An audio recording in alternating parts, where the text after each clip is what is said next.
Hello everyone and welcome back to my channel. Today I have another seasonal deck picks video and I'm showing you all the decks I've selected intentionally to work with for the season of spring. So as always, or as per usual in my other previous videos that I've done like this, I picked 4 tarot decks and 4 oracle decks. I really enjoy the intentionality of picking decks that I want to connect with and work with, that I feel a pull towards.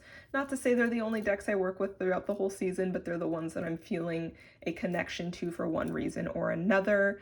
Unfortunately, I did not get to upload a winter deck picks video, although I will be honest, I did not do a lot of reading this winter. You would think that with that being a time of introspection, I would have done more of that, but to be honest, it was not something that happened a lot throughout the season of winter, and I'm okay with that. I think all things in life, ebb and flow, and we have to allow ourselves time to rest when necessary. I did instead, though, upload a holiday deck haul showing all of the decks that I got as gifts for Christmas, and if you did see that video, you will recognize a few of those decks here. Obviously, they're relatively new to my collection, so I am excited to work with them. I did kick off the spring by doing my spring spread that I created. If you have not seen my honoring the season spring equinox video yet, I will link it on the screen somewhere and below as well, so you can go check that out. I did my first reading for myself for the season of spring was that spread I created called the Self in Bloom spread. If you're wanting to see what my spring deck picks are,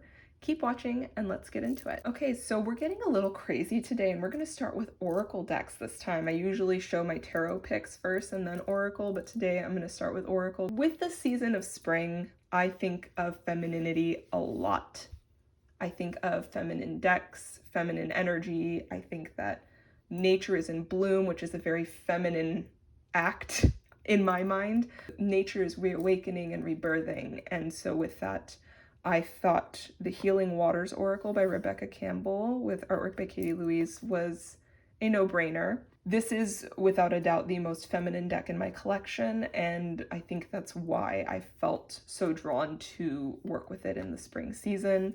I wanted something just soft and feminine that I could turn to when that's what I'm feeling called to. I have a review of this deck on my channel. I will link it below if you want to check it out.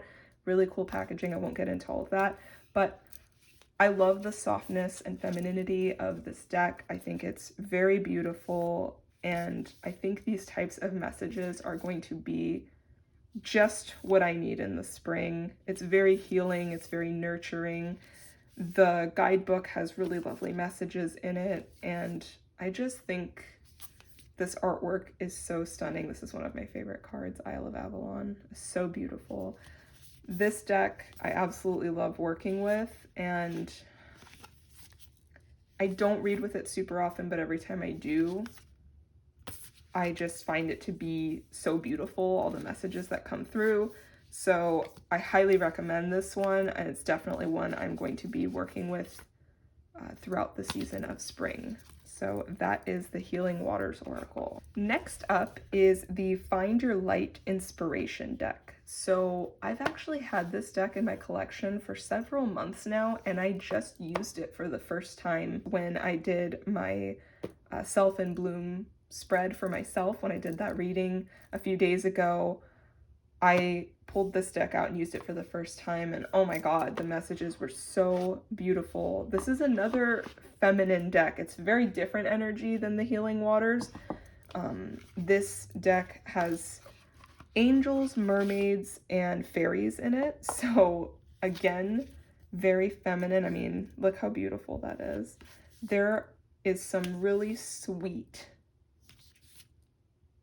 artwork in here, and it's so gentle, and the messages are simple yet profound. I thought it was such a beautiful deck when I used it the other day.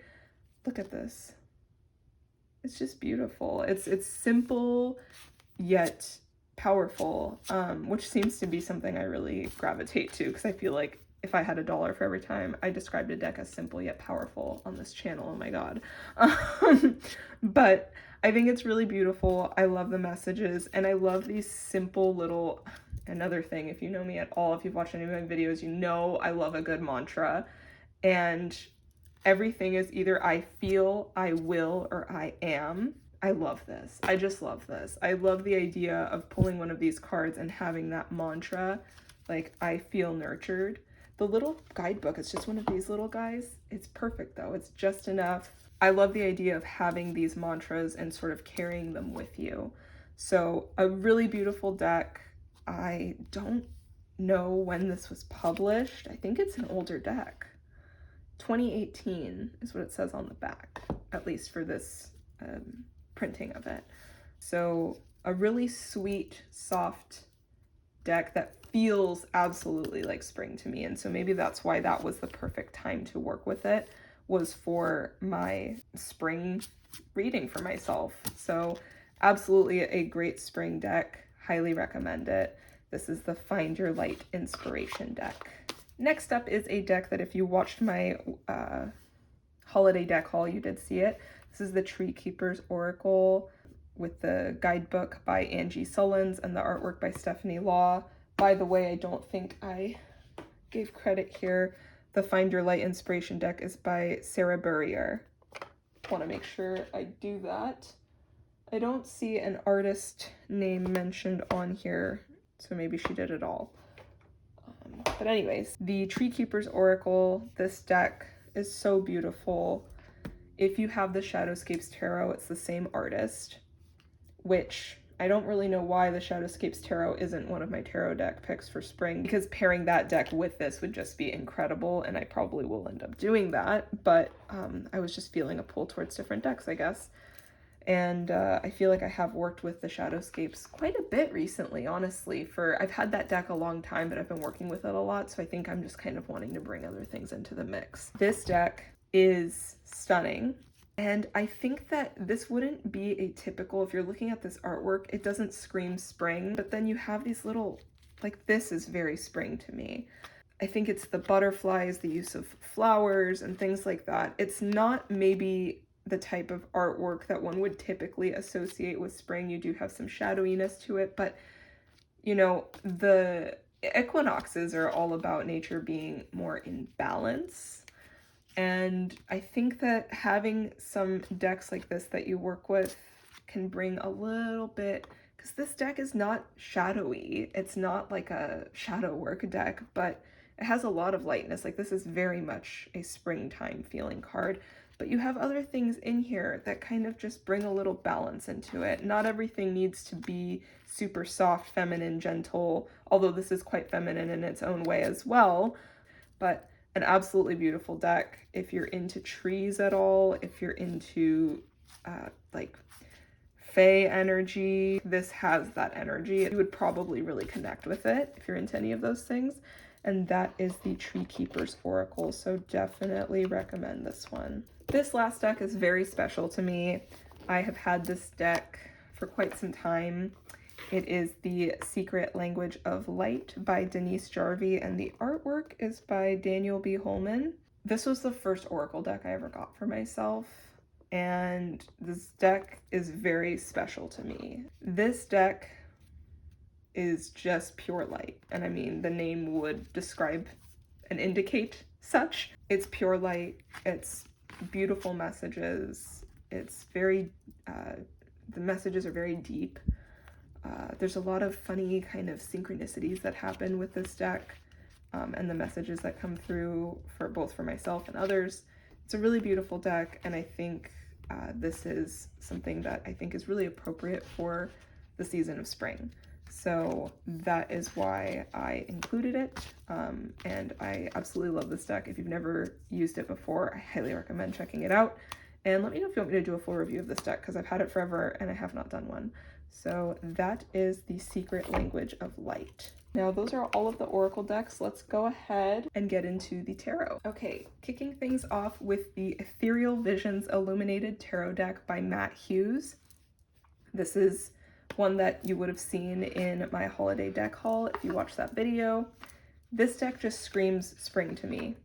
Like even just the card backs, these very light pastel lilacs and mint greens, very spring to me.